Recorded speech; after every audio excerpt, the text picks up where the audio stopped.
Estamos en una serie que la hemos titulado La misión de tu vida. Ya si lo leemos personalizándolo, es la misión de mi vida. Entonces, por varias semanas empecé con ustedes el estudio del libro de Jonás, porque en Jonás encontramos básicamente un ejemplo en la vida de Jonás, pero un ejemplo de su mal ejemplo, un ejemplo de desobediencia en la vida de Jonás. Entonces estamos mirando a Jonás y aprendiendo principios de su desobediencia, de no obedecer al llamado que Dios le hizo de llevar las buenas nuevas de salvación a Nínive. Entonces de esa desobediencia yo he compartido con ustedes 5 principios, 3 predicaciones, más o menos 3 horas ahí compartiendo 5 principios. No puedo desatrasarlos.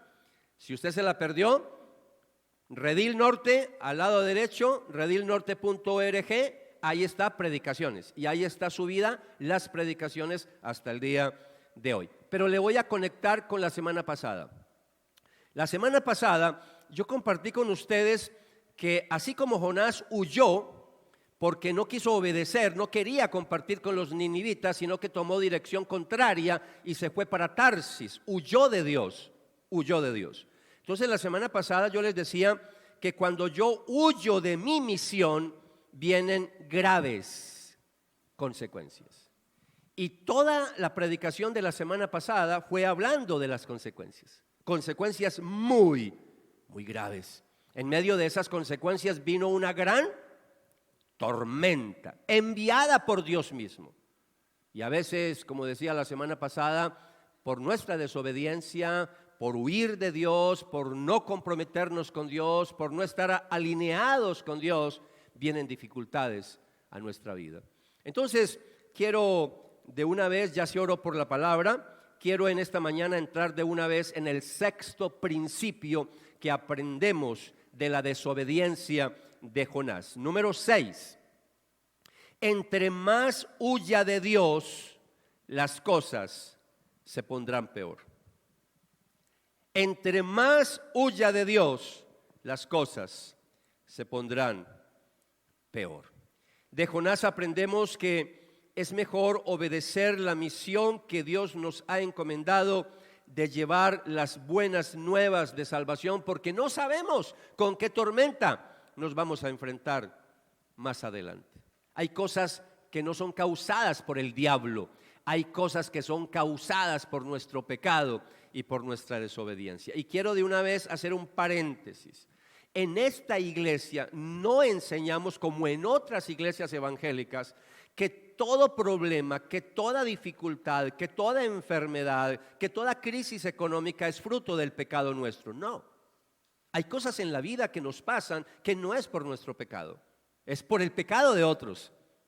Entonces, lo que quiero decirles es, aquí no enseñamos que todo lo que pasa, lo malo, es culpa de nuestro pecado. Hay cosas, es más, estamos viendo en la vida de Jonás que hay cosas que Dios mismo envía, pero las envía fruto de nuestra desobediencia. Entonces la otra cosa que enseñamos en esta iglesia también es que no todo lo malo que ocurre le echamos la culpa al diablo, porque no todo es el diablo.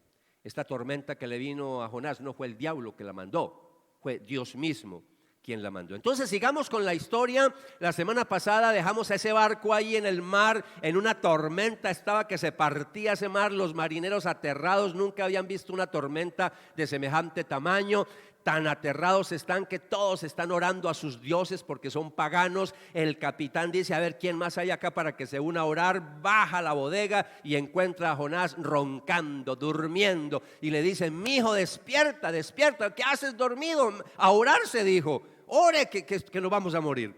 Y ahí dejamos la historia la semana pasada. Vamos entonces a leer versículo 11. Seguimos con la historia. Versículo 11.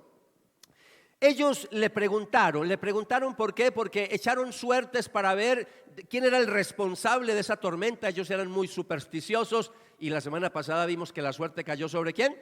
Sobre Jonás. Entonces, cuando ya se dieron cuenta que Jonás era el responsable de esa tormenta, Ellos le preguntaron: ¿qué haremos contigo para que el mar se calme alrededor nuestro? Pues el mar se embravecía más y más. Esa palabra embravecía es una palabra que se usa en el hebreo. Nosotros de pronto no estamos acostumbrados, los que no somos costeños, a hablar cuando uno dice: ay, ese mar está bravo, ¿no? Está bravo, otros dicen picado, en fin. Entonces nosotros no estamos muy acostumbrados a eso, pero la palabra se entiende. Un mar embravecido es que está, ¿qué? Cada vez las olas están más, ¿qué? Más fuertes, y en este caso es una tormenta. Entonces, en otras palabras, la tormenta cada vez estaba haciendo, ¿qué? Más y más fuerte. Entonces, en este momento, como yo estoy haciendo una relación con nuestra vida, estamos cogiendo a Jonás, que es algo histórico antes de Cristo, pero estamos haciendo una contextualización al día de hoy. ¿Qué tiene que ver esto conmigo? Cuando yo desobedezco, cuando yo me aparto, cuando yo me alejo del Señor, cuando yo no obedezco, cuando yo no cumplo la misión que Dios me ha encomendado, cosas empiezan a ocurrir en mi vida se empieza a desbaratar, así como el barco que se estaba partiendo. Empiezan a haber tormentas alrededor de nosotros, dificultades, percances.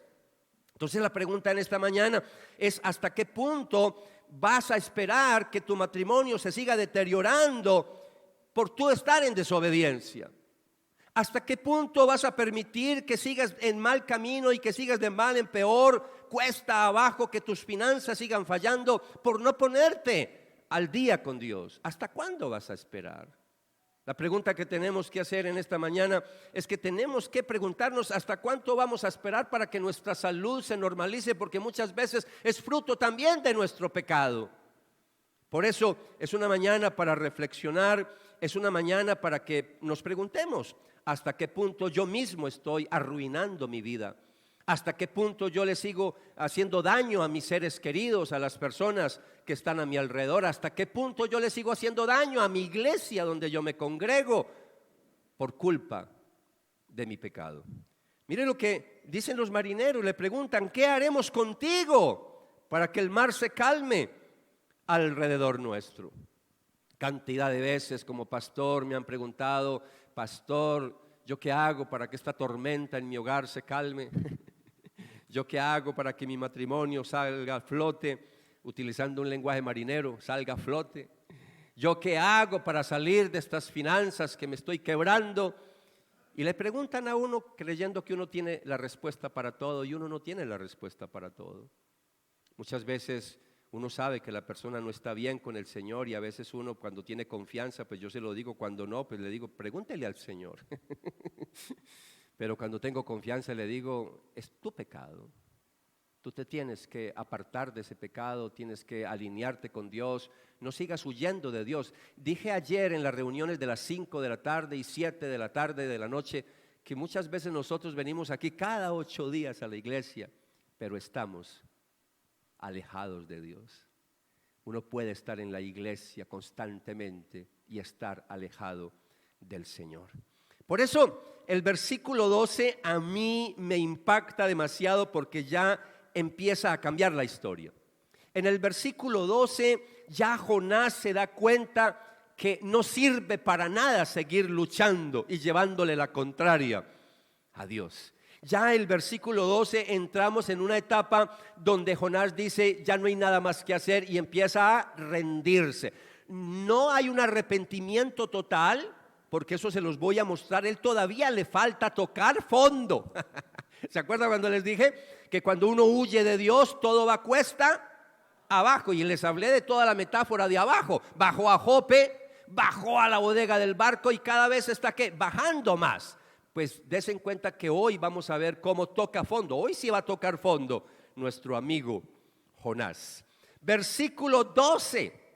Miren lo que contesta Jonás: ¿qué haremos contigo para que el mar se calme alrededor nuestro? Versículo 12, Jonás contesta: échenme al mar y volverá la calma. Yo sé que soy el único culpable de esta terrible tormenta. Aquí, ¿qué encontramos? Yo valoro de Jonás, valoro que asume la responsabilidad. Porque el problema de nosotros cuando las cosas están yendo mal, cuando todo se nos viene encima, cuando todo es un caos a nuestro alrededor, siempre estamos, esa es la tendencia de nosotros porque somos pecadores, estamos en una naturaleza pecaminosa y la tendencia es siempre echarle la culpa a los demás. Si el matrimonio se está acabando, entonces le echamos la culpa al cónyuge. Yo no tengo la culpa ahí para nada, es mi cónyuge. Si hay problemas con los hijos, son los hijos los que tienen el problema, yo como papá no. Si hay problemas con el jefe, el problema es el jefe, no yo como empleado. Si hay problemas con los líderes de la iglesia, el problema son los líderes, no yo. Es decir, siempre estamos tratando ¿de qué?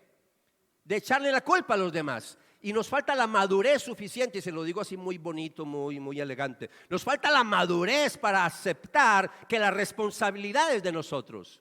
Yo creo que cuando una persona, un líder, un pastor en la iglesia empieza a asumir sus responsabilidades y dice, sí, eso fue culpa mía, yo no lo hice, y no le echa la culpa a los demás, yo ya digo, gloria a Dios, está madurando. Porque los niños son los que viven echándole la culpa a los demás.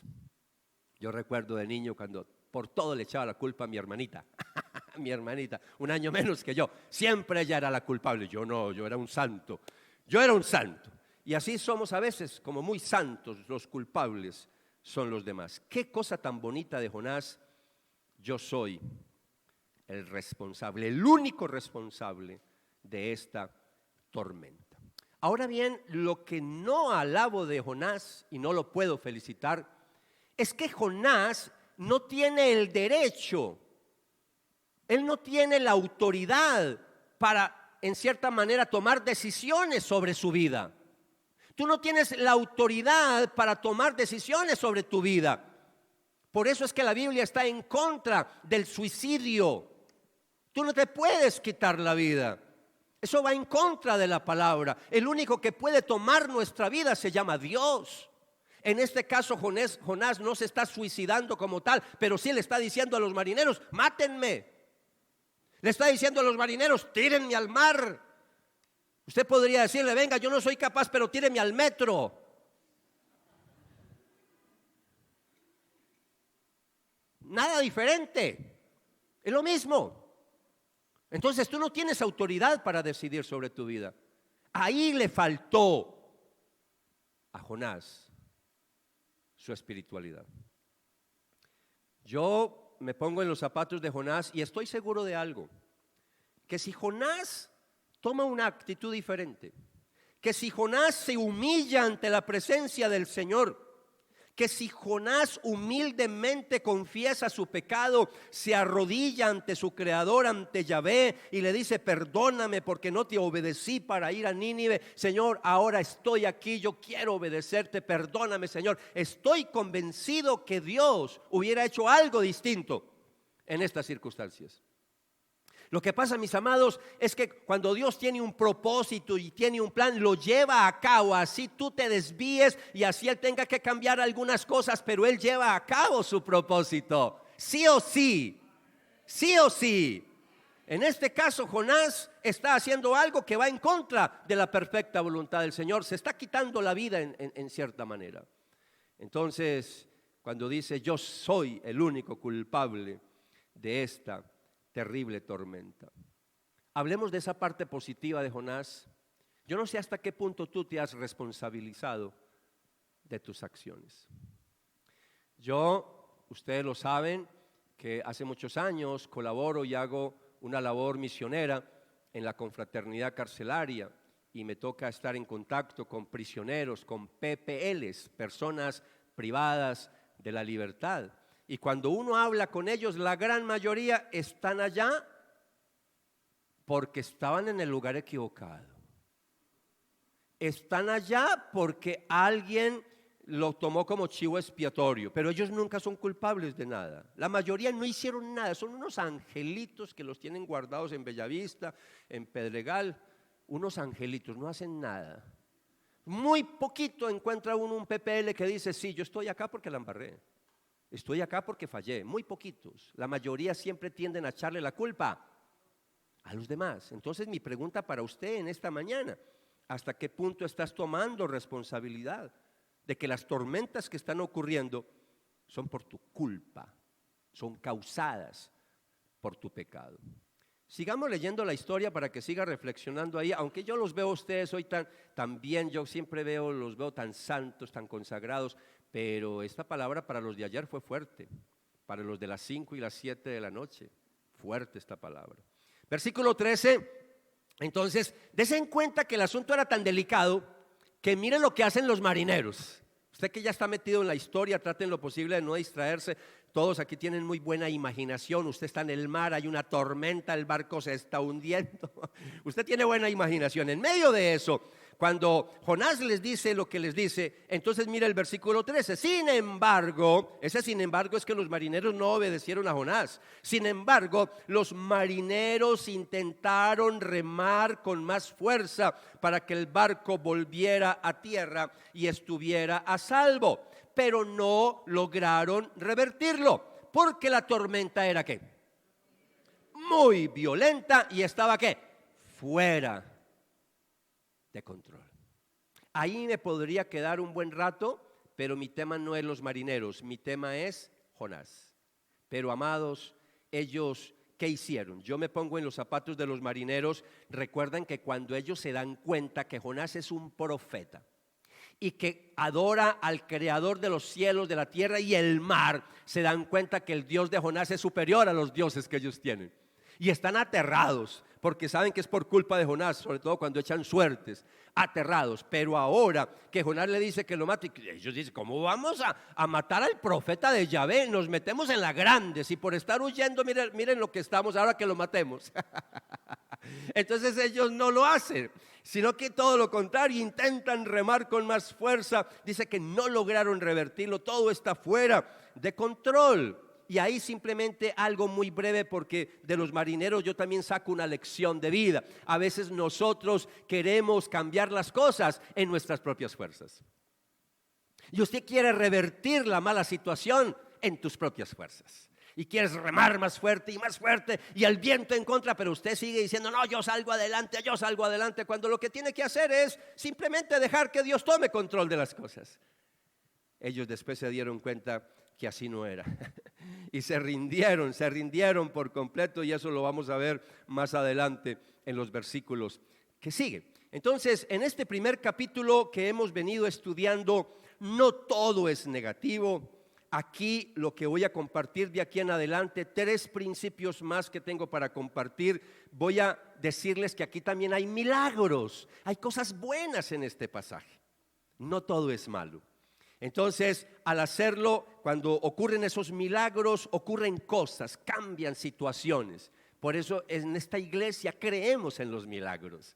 Hoy en día, mis amados, me da mucho pesar de iglesias hermanas, iglesias reformadas, iglesias muy bien estructuradas en la palabra, pero me da tanto pesar que han sido contaminadas con una enseñanza que le está haciendo mucho daño a la iglesia, y es que se están volviendo cesacionistas. Cesacionistas es que los milagros solamente fueron hasta que se escribió el libro de Apocalipsis, se cerró el canon, se cerró el Nuevo Testamento y ya no hay milagros.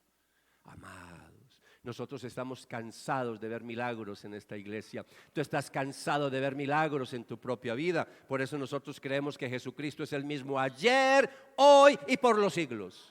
Él sigue haciendo milagros y vamos a ver milagros de aquí en adelante. Número 7, presten atención a este milagro. Cuando hago lo que Dios quiere, la tormenta se calmará. Estudiantes de la Biblia, pastores, les estoy enseñando también cómo predicar con propósito. Empezamos con las aplicaciones. Yo quiero que esta iglesia, los predicadores, no estoy diciendo que sea malo lo que aprendieron en el seminario, no es malo, eso sirve, claro que sí, pero la forma en que le estoy mostrando es que empezamos con la aplicación. Cuando hago lo que Dios quiere, la tormenta se calmará. Versículos 14 y versículos 15. Mire el miedo que ya le tienen los marineros a Yahvé. Yo quiero que miren el proceso de conversión de estos marineros. Son paganos, pero por la situación y por lo que ha venido pasando empieza un proceso ¿de qué? De conversión. Recuerde que este es el año de la evangelización. Y mira lo que pasa con los marineros. Entonces clamaron al Señor, Dios de Jonás. Ya no están orando a sus dioses, ya le están orando a Yahvé. Mire el proceso de conversión. Entonces clamaron al Señor, Dios de Jonás. Oh Señor, le rogaron, no nos dejes morir por el pecado de este hombre y no nos hagas responsable de su muerte. Si notan, el miedo era matar al profeta de Yahvé. Entonces dice, oh Señor, has enviado esta tormenta sobre él, y solo tú sabes por qué. Oiga, solo tú sabes por qué. Mire la comprensión que ya tienen estos marineros de Dios. Una comprensión hasta más amplia que muchos creyentes en el día de hoy, que se viven cuestionándola. Ay, ¿por qué Dios hace esto? ¿Y por qué Dios? Mire el concepto de la soberanía de Dios de unos paganos. Para mí me dice, uy no, uno aprende de estos marineros paganos. Y dice, tú sabes por qué. Versículo 15, entonces los marineros tomaron a Jonás. Ustedes que tienen tan buena imaginación, imagínense, los marineros cogen a Jonás y ¿qué? Yo no sé si dijeron en medio de la tormenta a la 1, a las 2.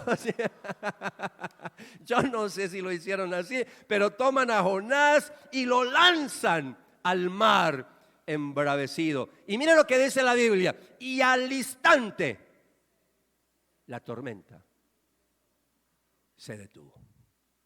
Iglesia, ¿usted se imagina uno como marinero con la experiencia en el mar, habiendo visto tormentas, y esta tormenta para mí era la más grande que habían visto, que uno esté presenciando eso en medio de una tormenta y que así en un santiamén haciendo algo inmediatamente se calme? Amados, el susto es muy grande.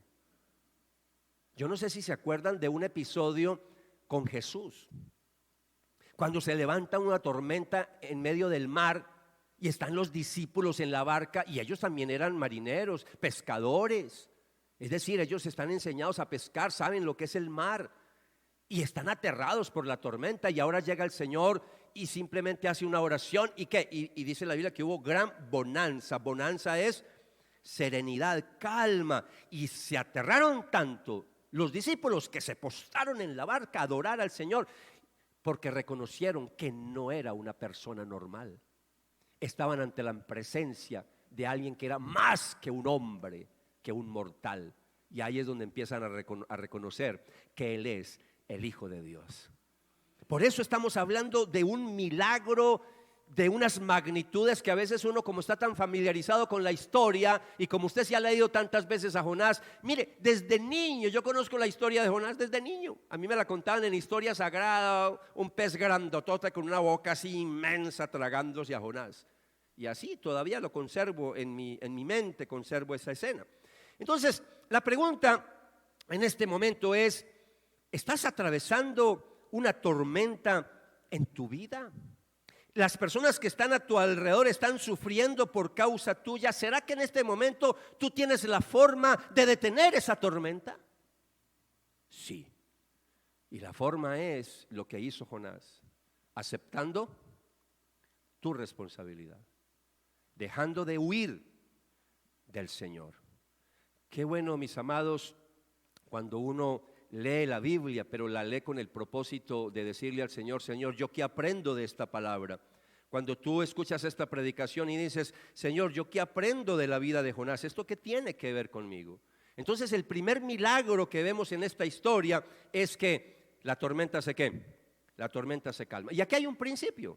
Cuando yo obedezco la voluntad de Dios, cuando dejo de huir de Dios, cuando estoy alineado con lo que Dios quiere que yo haga, cuando voy a hablarle a los ninivitas, entonces todo se calma, todo se serena. Las cosas empiezan a cambiar. Amado, así es la vida. Y solamente reflexione un poquito que cuando has dado pasitos de cambio, pasitos de fe, cuando has dado pasos de obediencia, las cosas han empezado a funcionar en tu vida. Las cosas se han empezado a arreglar, a solucionar. Así yo lo pienso en mi propia vida. Yo he enfrentado muchas tormentas también por culpa de mi pecado. Amados, es que no les está hablando acá el San Renzo, empezando que suena feísimo San Renzo, ¿sí o no? Feo, feo. Hay otros que son más bonitos como San Mateo, San Pedro. San Carlos, pero San Renzo suena muy feo. Entonces, aquí voy a compartir principio número 8, porque vamos a hablar de otro milagro. ¿Están conmigo? Número 8. Cuando hago lo que Dios quiere, los no creyentes creerán. Cuando hago lo que Dios quiere, los no creyentes creerán. Seguimos en el versículo 16. Los marineros quedaron asombrados por el gran poder del Señor. ¿Y sabe qué hicieron los marineros? Por eso hablo de la conversión de los marineros. Porque los marineros dicen que le ofrecieron un sacrificio. Ya no a sus dioses paganos. Le ofrecen un sacrificio a Yahvé. ¿Y qué más hacen? Y prometieron servirle. No sabemos qué pasó después con los marineros, la Biblia no nos dice, pero Dios sabe qué hizo con ellos. Pero lo que sabemos acá es que los marineros entraron en un proceso de conversión. ¿Fruto de qué? ¿Fruto de qué? Bueno, de todo lo que está pasando y de un Jonás que ya asume la qué. Asume su responsabilidad. Entonces, para mí este milagro es mayor que el de la tormenta. Porque la tormenta estamos hablando de tomar control sobre la naturaleza. Pero aquí estamos hablando de tomar control, pero de la naturaleza humana, cambiar al ser humano. Nosotros no nos podemos cambiar a nosotros mismos. El único que puede transformar nuestra vida se llama Dios. Es el único que puede venir y regenerar nuestra vida con su Espíritu Santo para cambiar nuestra mente y nuestro corazón. A eso se le llama regeneración, a eso se le llama nacer de nuevo. Y el ser humano no nace de nuevo por sí mismo, tiene que venir Dios y resucitarlo. Porque estamos muertos en delitos y pecados. Por eso en esta iglesia enseñamos que tú no aportas nada a tu salvación. Nada, nada es nada. La salvación desde el comienzo hasta el final es obra de Dios. Y por eso nuestra confianza no es en lo bueno que yo soy, sino en lo que hizo Cristo en la cruz del Calvario. Él murió por mis pecados. Entonces, lo que tenemos acá, mis amados, es un verdadero milagro. En este momento los paganos empiezan a adorar al único Dios al presenciar ese milagro tan grande que nunca lo habían visto en la historia de su vida. Eso captó obviamente la atención de ellos. Y aquí yo voy a decir una aplicación que no la dije en el día de ayer, pero aquí hay algo muy importante. Por eso es importante que nosotros creamos en los milagros, porque van a haber no creyentes. Van a haber no creyentes que a veces vienen y escuchan la palabra o en medio de la alabanza y de pronto no hay cambio en sus vidas. Y a veces uno les comparte y a veces no hay cambio en sus vidas. Pero a veces cuando presencian un milagro, quedan totalmente rendidos al Señor. Por eso tenemos que creer en los milagros en esta iglesia y orar para que Dios haga milagros en esta iglesia. Nosotros no seguimos los milagros nos tienen que seguir a nosotros. Esta es una iglesia que cree en la sanación divina. Aquí Dios ha sanado mucha gente de cáncer. En esta iglesia Dios ha sanado mucha gente de enfermedades que no tienen cura. Esta es una iglesia que cree en la expulsión de demonios, porque creemos que hay personas que están llenas de demonios y por eso es que no cambian y necesitan el poder de Dios que venga sobre sus vidas para que sean desatados, sean libres, para que puedan salir adelante. Necesitamos milagros en nuestra iglesia y por eso tenemos que orar en esa dirección.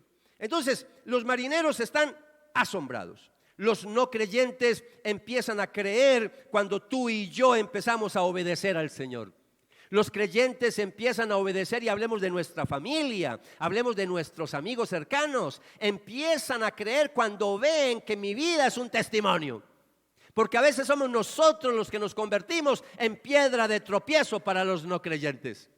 Nuestra forma de vivir no refleja lo que es el evangelio. A veces es una vergüenza cuando se dan cuenta que somos evangélicos. ¡Qué vergüenza! Porque no hemos dado buen testimonio. Lo único que han visto de nosotros es mal testimonio. Y no lo digo por ustedes, lo digo por los del sábado. cuando yo obedezco las instrucciones de Dios, cuando tomo pasos de fe, cuando empiezo a hacer cosas así me parezcan incómodas y no las quiero hacer, como ir a Nínive.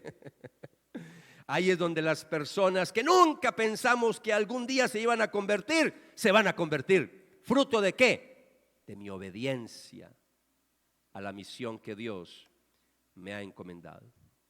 ¿Cuál es tu Nínive? Esa es la pregunta. ¿Qué es lo que Dios te ha pedido hacer que no has hecho? ¿Cuál es tu Nínive? Esa es la pregunta que le hago en esta mañana. Entonces, en el primer milagro, la tormenta se calma. En el segundo milagro, los no creyentes empiezan a creer. Todavía nos falta un milagro más. Y aquí va el noveno principio. Oigan, 9 puntos del capítulo 1 de Jonás. 9 puntos, 4 predicaciones. Ahí va, ahí va. Cuando acepto mi misión de vida, Dios tendrá compasión de mí. Cuando acepto mi misión de vida, Dios tendrá compasión de mí. Y llegamos al último versículo del capítulo 1 de Jonás. Y voy a leerlo en la Nueva Traducción Viviente. Para los amigos que nos visitan por primera vez o que llevan pocas semanas en esta iglesia, la Biblia oficial que usamos es Nueva Biblia de las Américas. Pero mi estilo de predicar es que cuando hay versículos que yo veo que utiliza ciertas palabras que yo quiero hacer énfasis, entonces tomo de otras versiones. Entonces la versión Nueva Traducción Viviente, me gusta la forma en que lo traduce, porque utiliza la palabra planear. Me gusta esa palabra. Mire lo que dice, mire lo que dice. El Señor había planeado que un gran pez se tragara a Jonás. Y Jonás estuvo dentro del pez durante ¿cuántos días?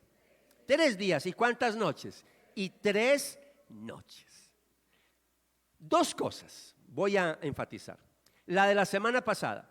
Cuando me alejo de Dios, cuando no obedezco lo que Dios me ha encomendado, mi vida empieza cuesta abajo. ¿Se acuerdan? Bajó a Jope, bajó a la bodega y ahora baja al mar. Ahora sí, literalmente va a tocar fondo. Porque cuando hablamos de tocar fondo, generalmente hablamos del agua, del río, de la piscina. Tocó fondo. Está tocando fondo. Ustedes que tienen tan buena imaginación, imagínense cuando lo tiraron al mar, ¿cierto? La tormenta. Se calma, pero ¿qué piensan que está ahí Jonás? Jonás empezó a hundirse, claro. Y piensen ahí Jonás, ahí, ustedes que tienen tan buena imaginación. ¿Cierto? Y ahí va, ahí se va hundiendo, ahí se va hundiendo. Y cuando se va hundiendo, mire lo que dice la Biblia. El Señor había planeado que un gran pez se tragara a Jonás. Nosotros porque conocemos la historia. Pero si esta historia es primera vez que la escuchamos, venga, ¿qué fue eso? Eso es un milagro que nunca se ha visto en la historia de la humanidad. Amados, con este pasaje, los teólogos liberales, los grandes intelectuales que cuestionan todo sobre la Biblia, porque a veces creen que porque tienen mucho conocimiento, entonces ven la Biblia como un libro de segunda, de tercera, y cuestionan y dicen que esto no es historia, que esto no fue verídico, que esto es una alegoría, que esto es una parábola. Pero me parece tan increíble que yo veo paganos que creen más fácil en Aquaman que creer que Dios mandó un pez que se tragara a Jonás. O sea, es más fácil creer en un Aquaman y llamó a los peces y le obedecen. Pero pensar que un pez va a obedecer a su creador les cuesta. Amados, eso es tener un concepto de Dios muy ¿qué? Un Dios pigmeo, pequeñito. Dios es el soberano, Él es el Dios grande y maravilloso. Él tiene control de su creación. Entonces, ¿cuántos de ustedes creen que ese pez que se tragó a Jonás fue una ballena? No le dé pena decir, algunos no voy a decir, todos. Uno cuando habla, ¿quién se tragó a Jonás? Una ballena.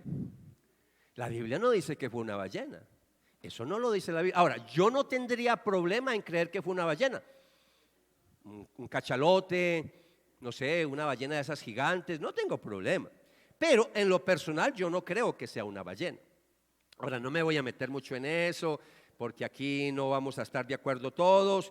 Aquí sí, ya como decía Pablo en algunas oportunidades, esto no es del Señor, esto lo digo yo. Entonces ahora sí voy a dar mi propia apreciación, ¿ok? Tómelo así nomás, pero no es palabra de Dios lo que voy a decir.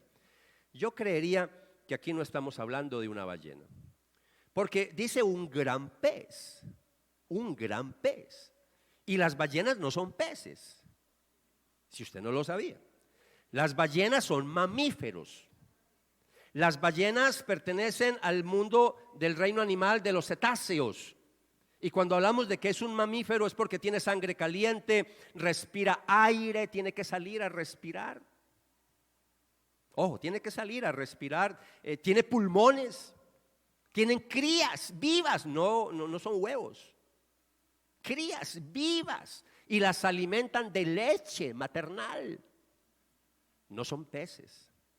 Son mamíferos. Eso es como que tú me digas a mí que un murciélago es un pájaro. ¿Que por qué vuela? No es un pájaro, es un mamífero. Entonces la ballena no es un pez. Entonces por eso les quiero como hacer esas clarificaciones. Pero donde yo me quiero enfocar, mis amados, es en lo que dice el texto bíblico. El Señor había planeado. Otras versiones dicen, el Señor preparó. Amados, Dios tiene control de todo. Hay cosas que pasan a nuestro alrededor que nosotros a veces no entendemos que es Dios moviendo ¿qué? Moviendo sus hilos, Dios planeó hasta que un pez se tragara a Jonás. Y yo quiero que mire el trasfondo de todo. Dios envía la tormenta, Dios envía el viento contrario, Dios envía el pez grande. Todo es Dios. Y eso es lo que yo quiero que veas a Dios en todo tu camino, en todo tu peregrinaje en esta tierra. Porque a veces, repito, y no voy a decir que es que el diablo no está ahí metido y entorpeciendo todo. Claro que sí, pero es que hoy no estoy hablando del diablo. Hoy estoy diciendo que todas estas cosas que le vinieron a Jonás no fue el diablo, fue Dios. Porque el que no entiende bien la tele, uy, ese diablo mentiroso, mira, un pez se tragó a Jonás, pobrecito. El diablo, ¿cuál diablo? Dios preparó ese pez y le dio la orden que se comiera, que se tragara a Jonás. Entonces, la clave aquí, mis amados, es que Dios tenía preparado. Esa palabra en hebreo implica, Él había escogido, había diseñado, había ordenado. Ahí estamos hablando de la soberanía de Dios, un Dios que planea y planifica también nuestra vida.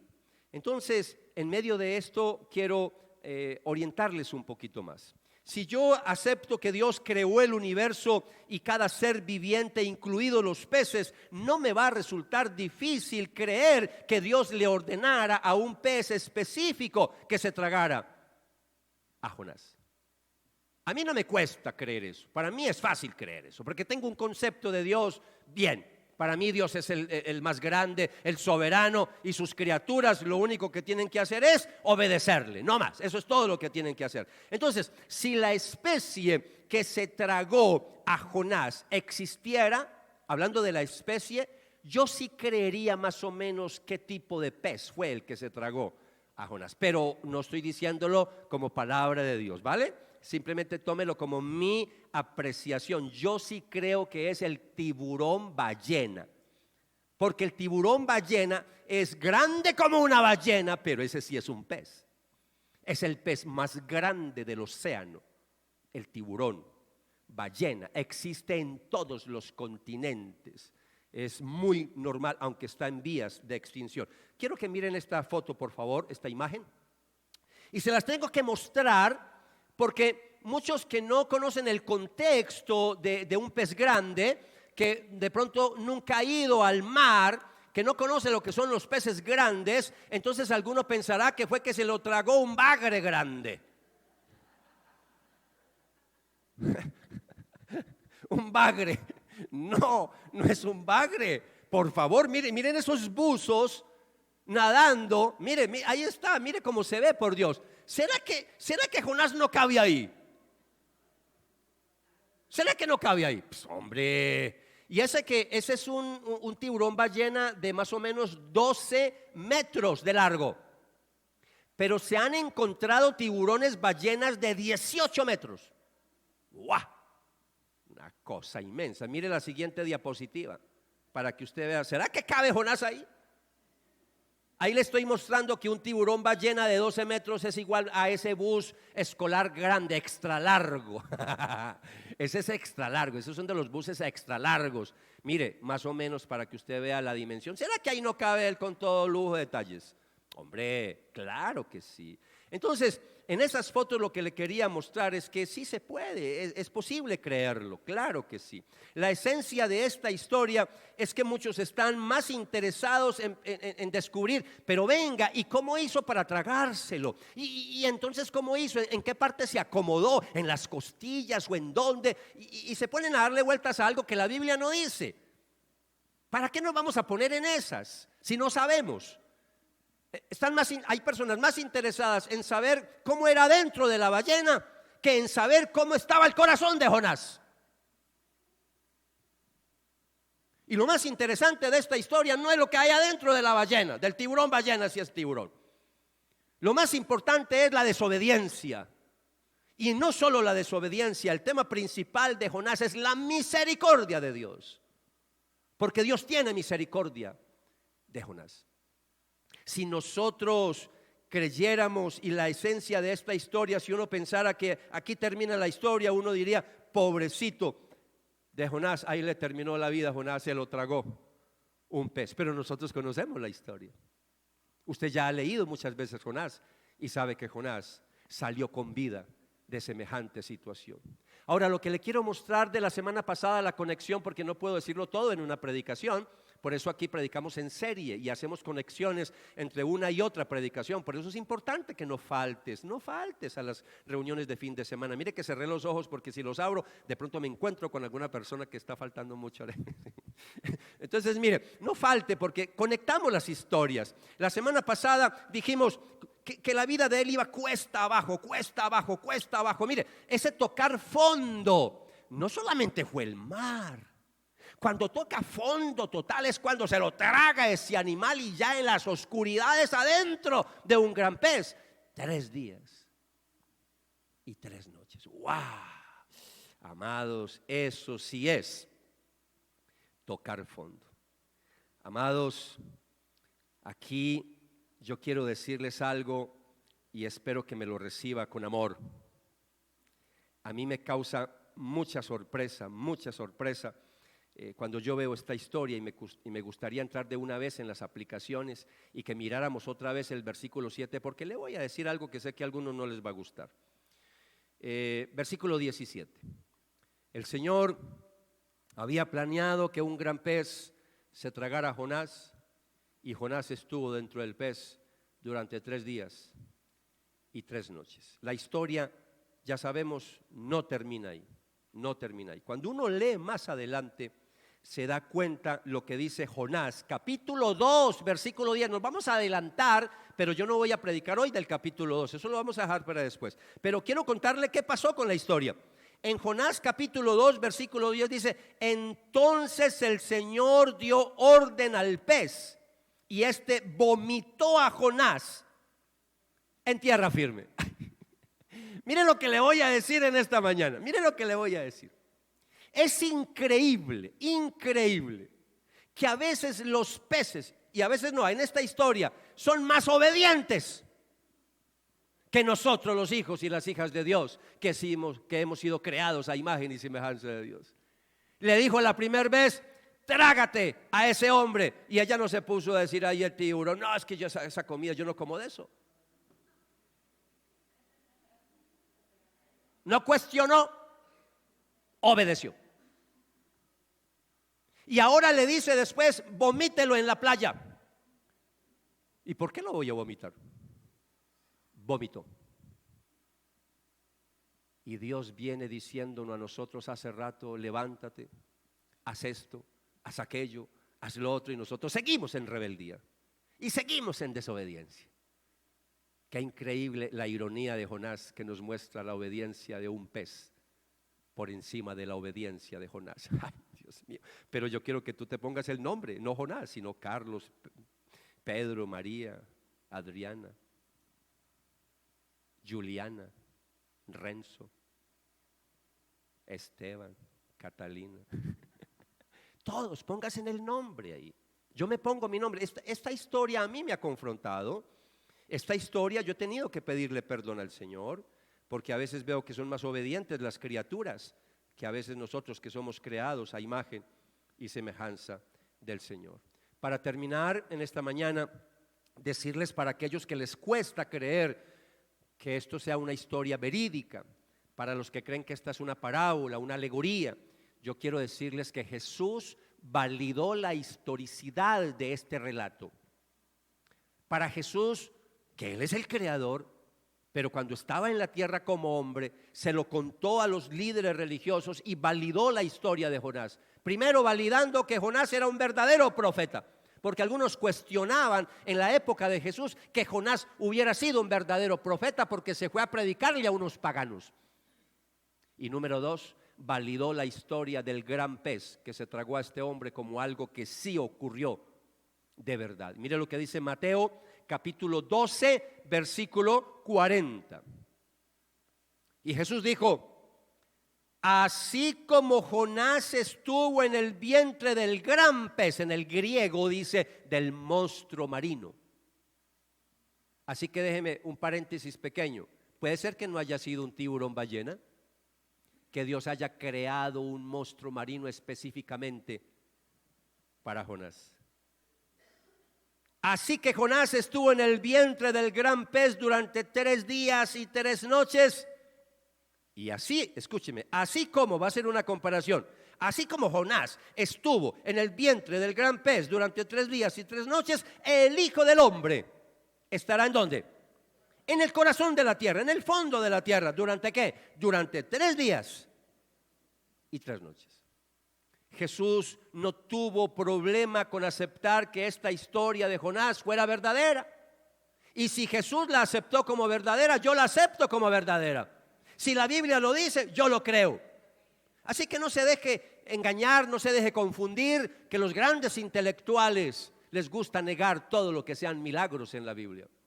Cuando yo empecé a estudiar en el seminario, cuando hice mi formación como teólogo, como estudiante de la Biblia, yo recuerdo que yo era un enamorado de uno de mis mentores, de maestro de la Biblia. Me encantaba cómo interpretaba la palabra, un hombre que murió hace mucho tiempo, pero a mí me fascinaba la forma en que desmenuzaba las cosas, William Barclay. Pero William Barclay se empezó a salir de mi corazón y ya después no fue de mis afectos cuando todo milagro que aparecía lo cuestionaba.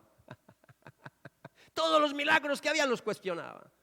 Y viene a mi mente cuando él empieza a explicar, hablando de Jesús, y ya que estamos hablando de mar y de todo esto y de peces, cuando la pesca milagrosa, cuando el Señor dice tiren la red aquí, y había ¿cierto? Y sacaron tantos peces que la red estaba que se reventaba. Él dice, eso no fue un milagro, simplemente que Jesús tenía una visión muy aguda y vio un cardumen.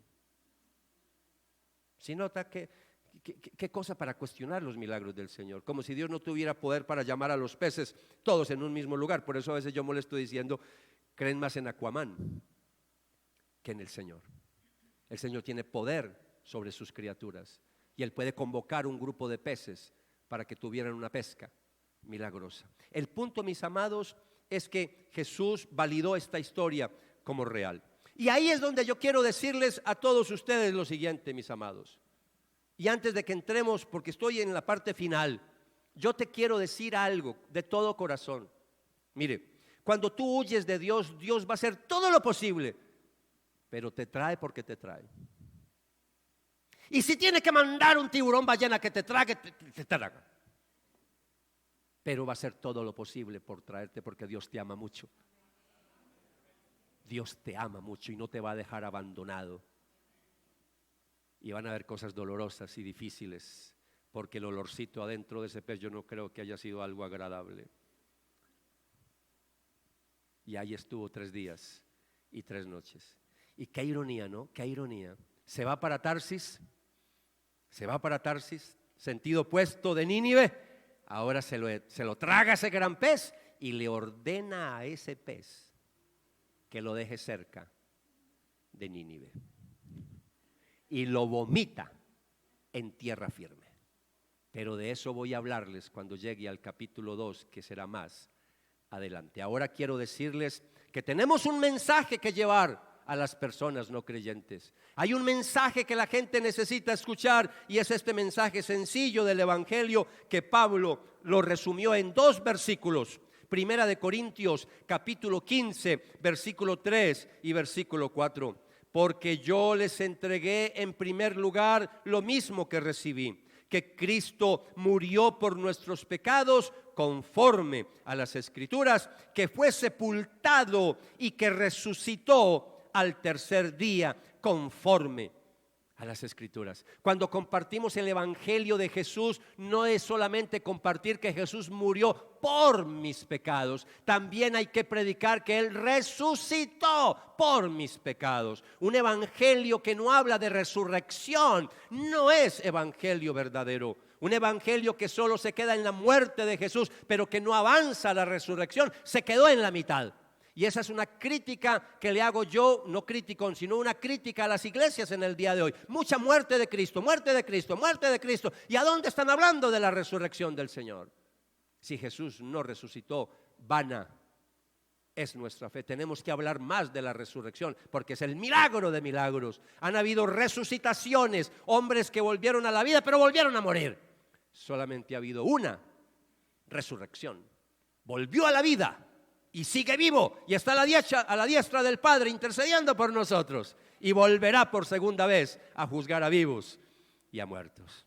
Iglesia, como aplicación más práctica todavía, esta semana va a recibir en el chat los que están en la escuela de evangelismo, pero también van a recibir la invitación toda la iglesia. ¿Invitación a qué? Va a haber una semana de evangelización, y más que evangelización, de pre-evangelismo. Yo les había dicho en semanas atrás, si usted ha estado conmigo en estas semanas, que cuando empezara esta época antes de Semana Santa, yo iba a hacer un pare en el libro de Jonás. Y vamos a hacer el pare, vamos a dejar a Jonás dentro del pez 3 días y 3 noches, por nosotros lo vamos a dejar como más de un mes, como 2 meses lo vamos a dejar ahí metidito. Entonces después retomo a Jonás, pero ahora vamos a compartir el Padre Nuestro. 7 partes del Padre Nuestro. Tengo 2 propósitos con eso. Número 1, yo quiero que esta iglesia aprenda a orar. Los judíos sabían orar. Oraban 3 veces al día, pero quedaron impactados cuando vieron a Jesús orar y dijeron: nosotros no oramos de esa manera. Y le dijeron a Jesús: enséñanos a orar. Y Jesús les enseñó a orar y les compartió el Padre Nuestro. El problema es que la mayoría de los evangélicos no han entendido el Padre Nuestro. Es más, muchos cristianos que llevan años en el evangelio nunca más volvieron a recitar un Padre Nuestro porque les da temor de que pronto están ahí haciendo algo de idolatría. No, es una oración. Entonces le voy a enseñar las 7 partes del Padre Nuestro para que aprendamos a orar conforme Jesús nos enseñó. Pero el segundo propósito es que amigos católicos que aman el Padre Nuestro y lo recitan todos los días no lo entienden.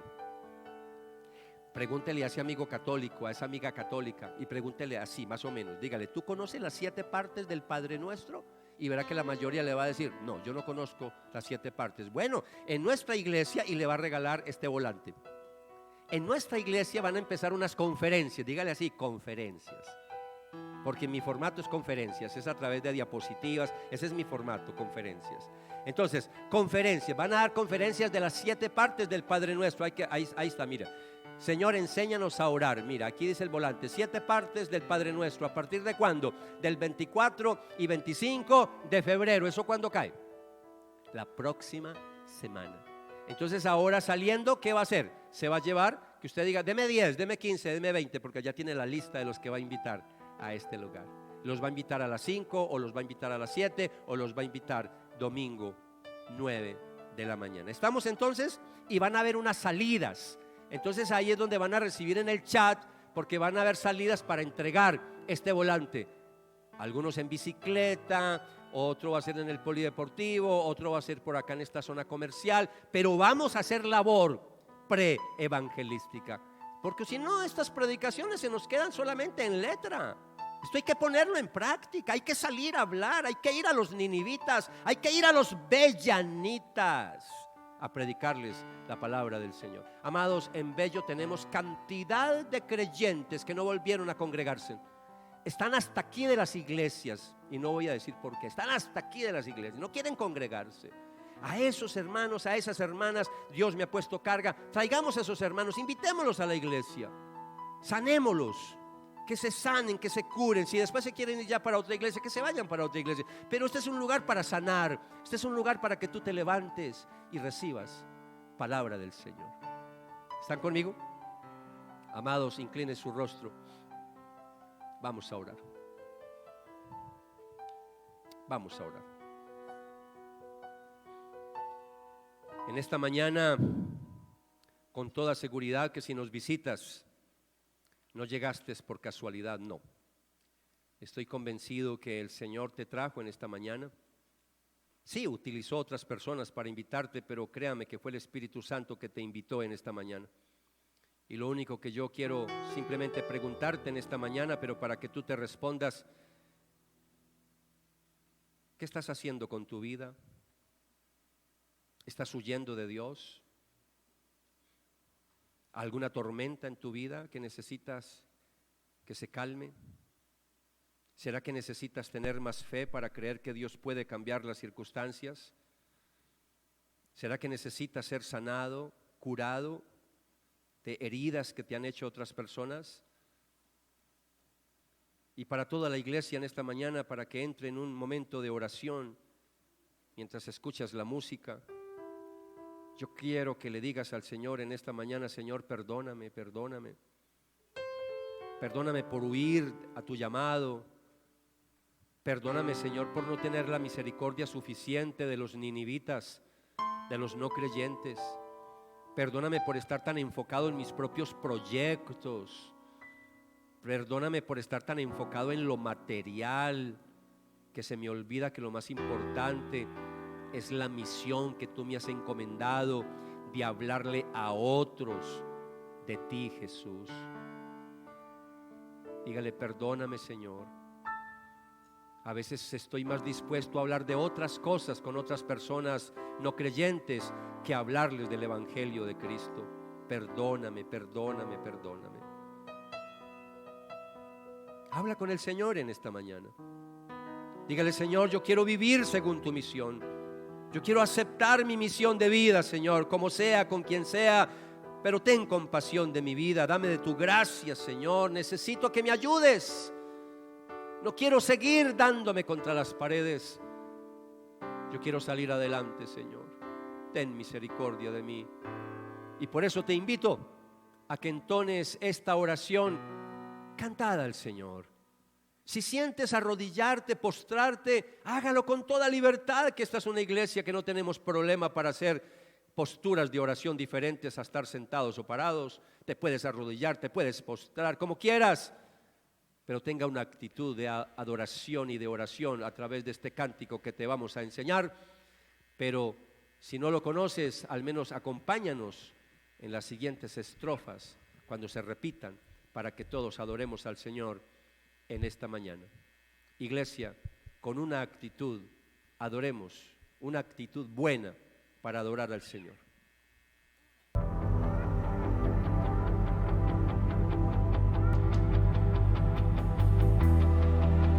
Pusiste en mi manto de presencia, me rodeaste cuando solo y vacío me encontraba en mi andar.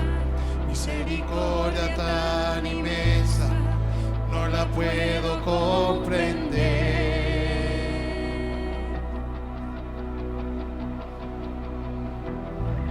Con tu amor a mí curaste todas mis dolencias. Cuando pienso en esconderme de hacer tu voluntad, allí llegas con tu mano y no me puedo contener. ¿A dónde huiré de tu presencia, Santo Espíritu? ¿Dónde me esconderé de tu presencia, mi Señor? ¿A dónde huiré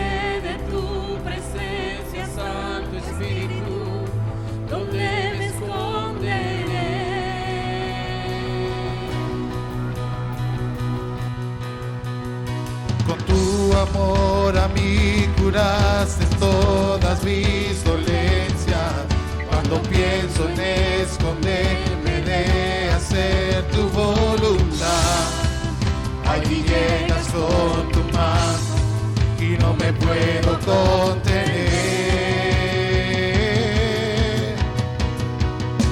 ¿A dónde huiré de tu presencia, Santo Espíritu? ¿Dónde me esconderé de tu presencia, mi Señor? ¿A dónde huiré de tu presencia, Santo Espíritu? ¿Dónde me esconderé? Vamos una vez más. ¿A dónde huiré? ¿A dónde huiré de tu presencia, Santo Espíritu? ¿Dónde me esconderé? ¿A dónde huiré de tu presencia, Santo Espíritu? ¿Dónde me esconderé?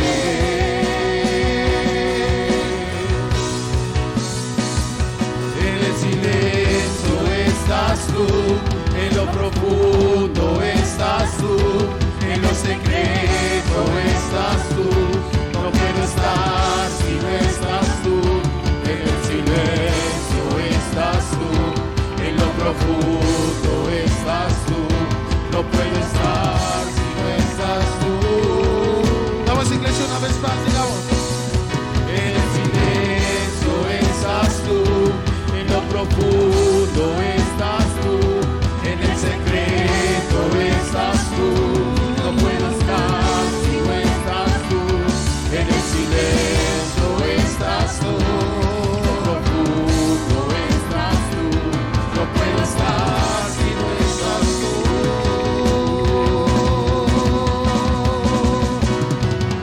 Vamos, iglesia, levanta tus manos y dile: Señor, perdóname. Dile: perdóname por todas las veces, Señor, que me he negado a hacer tu voluntad. Oh, perdóname, Señor.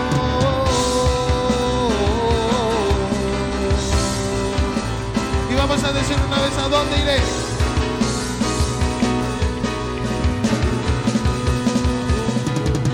¿A dónde huiré de tu presencia, Santo Espíritu? ¿Dónde me esconderé de tu presencia, mi Señor? ¿A dónde huiré de tu presencia, Santo Espíritu? ¿Dónde me esconderé? Una vez más, ¿a dónde? ¿A dónde huiré de tu presencia, Santo Espíritu? ¿Dónde me esconderé? Mi Señor. ¿A dónde huiré de tu presencia, Santo Espíritu? ¿Dónde me esconderé?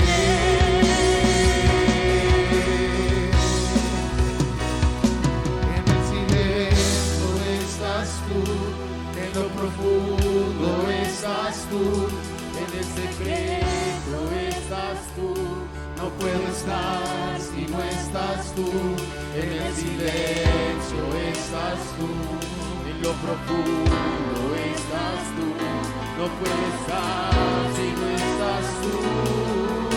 Una vez más, iglesia, dile: en el silencio estás tú, en lo profundo estás tú, en lo secreto estás tú. No puedo estar si no estás tú. En el silencio estás tú, en lo profundo estás tú.